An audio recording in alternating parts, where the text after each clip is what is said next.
প্রেয়সী সেই তো আবার দুজনে দেখা হলো, জানি না কি নামেতে তোমাকে ডাকবো বলো।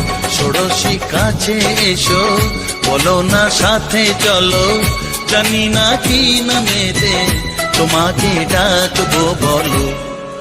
চোখের তারায় কি জাদু, মুখের হাসি কি মধু, এমন আগুন আগে তো দেখিনি।